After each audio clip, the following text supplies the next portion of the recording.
અમદાવાદના પોલીસ વહીવટદારો કરોડો કમાયા અને વહીવટદાર તરીકે તેમના ચહેરા ચિતરાયા પછી ડીજીપીએ તેમની જિલ્લા બહાર બદલી કરી, પણ હવે ત્યાં પણ તેમનો શ્વાસ ટૂંકો પડી રહ્યો છે, કારણ કે ડીજીપીએ આદેશ આપ્યો છે તમારી મિલકતની તપાસ કરવાની છે અને તપાસ બીજું કોઈ નહીં નિર્લીપ રાય કરી રહ્યા છે.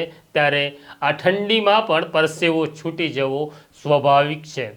તો શું છે આ વહીવટદારોની સ્થિતિ અને શું આદેશ આપ્યો વિકાસ સહાયે, તેની વિગતે વાત કરવી છે. વૈષ્ણવજન તો તેને કહીએ જે પીડ પરાઈ જાનાને રે. નમસ્કાર, નવજીવન ન્યૂઝમાં તમારું સ્વાગત છે અને હું છું તમારો પ્રશાંત દયાળ. વાત કરવી છે અમદાવાદના વહીવટદારોની. ખરેખર અમદાવાદ પોલીસનો વહીવટ એટલે કે કાયદેસરનો વહીવટ, કાયદો અને વ્યવસ્થાનો વહીવટ પોલીસ ઇન્સ્પેક્ટરો ચલાવતા હતા, ડીસીપી ચલાવતા હતા કે જોઈન્ટ પોલીસ કમિશનર ચલાવતા હતા તેની અમને ખબર નથી, પણ અમદાવાદનો વહીવટ તો વહીવટદારો ચલાવતા હતા.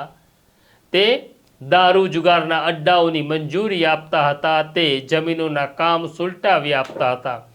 આવા 13 વહીવટદારો ના નામ ગુજરાતના ડીજીપી વિકાસ સહાય સુધી પહોંચે છે અને વિકાસ સહાયે આ તમામ વહીવટદારોની જિલ્લા બહાર બદલી કરી દેવાનો આદેશ આપ્યો. આ આદેશને હજી એક સપ્તાહ થયો છે, છતાં અમે તમને આ 13 વહીવટદારો કોણ છે તેના નામ ફરી વખત કહીએ છીએ. આજે 13 વહીવટદારોની જિલ્લા બહાર બદલી કરવામાં આવી તેમાં છે રાજેન્દ્રસિંહ ગોહિલ, કેયુર બારોટ, સિરાજ મંસૂરી, હરદેવસિંહ ચાવડા, જગદીશ ચૌધરી, મહેન્દ્રસિંહ દરબાર, ફિરોઝ પઠાણ, ઇન્દ્રસિંહ વાઘેલા, મહિપતસિંહ ચૌહાણ, લાલજી દેસાઈ, સમીઉલ્લા ઠાકોર, જીવણજી યાદવ અને અક્ષયસિંહ પુવાર. આ 13 પોલીસવાળા જેઓ પોલીસ સ્ટેશનનો, એસીપીનો, ડીસીપીનો વહીવટ કરતા હતા, એટલે કરોડો રૂપિયા ઉઘરાવતા હતા ને કેટલા આપતા હતા તેની અમને ખબર નથી, પણ તેમની ઉપર આરોપ છે કે તેઓ વહીવટ કરતા હતા, એટલે જ ગુજરાતના ડીજીપી વિકાસ સહાયે આ 13 વહીવટદારોની અલગ અલગ જિલ્લામાં બદલી કરી દીધી. આ દરમિયાન એક ઘટના ઘટે છે અમદાવાદ શહેરમાં. અમદાવાદ શહેરના વટવા વિસ્તારની અંદર એક બિલ્ડર છે. આમ તો બિલ્ડરનો ધંધો ધમધોકાર ચાલતો હતો, પણ સમયનું ચક્ર બદલાયું અને આ બિલ્ડર વ્યાજના ચક્કરમાં ફસાઈ ગયો. આ બિલ્ડરની એક સ્કીમ હતી, જે સ્કીમની અંદર લોકો પૈસા રોકતા હતા, મકાન ખરીદતા હતા, પણ આ 13 પૈકીનો એક વહીવટદાર એવો છે કે જેનું નામ કોઈ લઈ શકતું નહોતું, કારણ કે ગુજરાતના પૂર્વ ગૃહ રાજ્ય મંત્રી સાથે તેનો સીધો ઘરવો હતો અને આ વહીવટદારે પોતાના 9 કરોડ અને અધિકારીઓના મળી 35 કરોડનું રોકાણ આ બિલ્ડરને ત્યાં કરેલું હતું, પણ બિલ્ડર વ્યાજના ચક્કરમાં ફસાયો અને સ્કીમ બંધ પડી ગઈ. હવે 35 કરોડ રૂપિયા આ વહીવટદારના, આ 13 પૈકી એક વહીવટદારના ફસાયા છે. એટલે વહીવટદારે તોડ કાઢ્યો કે આ બિલ્ડરને કહ્યું કે હવે આ સ્કીમ મને લખી આપ. 35 કરોડના રોકાણ સામે બિલ્ડરની 90 કરોડની સ્કીમ લખાવી લેવાનો કારસો રચવામાં આવ્યો અને વિનોદ નામના એક બિલ્ડરને ઊભો કરવામાં આવ્યો કે હવે આ વિનોદ આ સ્કીમ પૂરી કરશે. આ સમાચાર નવજીવન ન્યૂઝને મળ્યા અને છેલ્લા 2 દિવસથી નવજીવન ન્યૂઝ આ બાબત લોકોની સામે, સરકાર સામે, ગુજરાતના ડીજીપી સામે મૂકી રહ્યું હતું.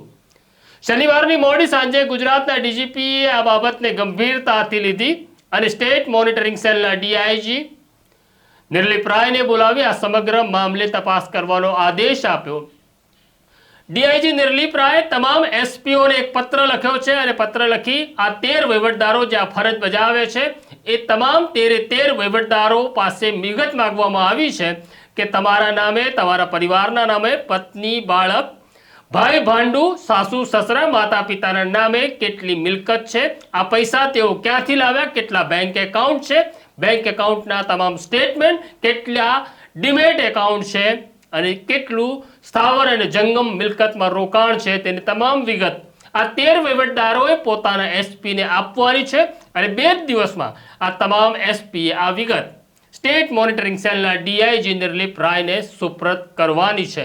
એટલે જો આ 13 વહીવટદારોએ ભ્રષ્ટાચાર આદર્યો હશે અને કરોડોની મિલકત, બેનામી મિલકત ઊભી કરી હશે પોતાના ભાઈ ભાંડુ કે સંતાનોના નામે, તો આ 13 લોકોની મિલકત હવે મુશ્કેલીમાં મુકાય. કરોડો કમાયા પછી પણ તેમના શ્વાસ ટૂંકા પડવા લાગે તેવી સ્થિતિ નિર્માણ થઈ છે. ગુજરાતમાં પહેલી વખત થઈ રહ્યું છે કે કોઈ પણ વહીવટદારની મિલકત તપાસવાનો આદેશ ડીજીપીએ આપ્યો હોય અને તેમાં પણ નિર્લિપ રાયનું નામ પડતા આ 13 વહીવટદારોને હવે આ ઠંડીમાં પણ પરસેવો છૂટશે, કારણ કે અહીંયા સેટિંગ થતું નથી અને જ્યાં સેટિંગ નથી થતું ત્યાં વહીવટદારોને ડર લાગે છે. કોઈને પણ ડર લાગે જ્યાં સેટિંગ ન થાય ત્યાં. તો આ સ્ટોરી તમને કેવી લાગી અમને જરૂરથી કોમેન્ટ બોક્સમાં લખજો. આ સ્ટોરીને શેર કરજો, આ ચહેરાઓને ઉઘાડા પાડજો.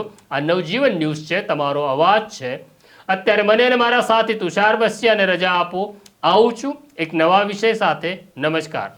વૈષ્ણવજન તો તેને કહીએ જે પીડ પરાઈ.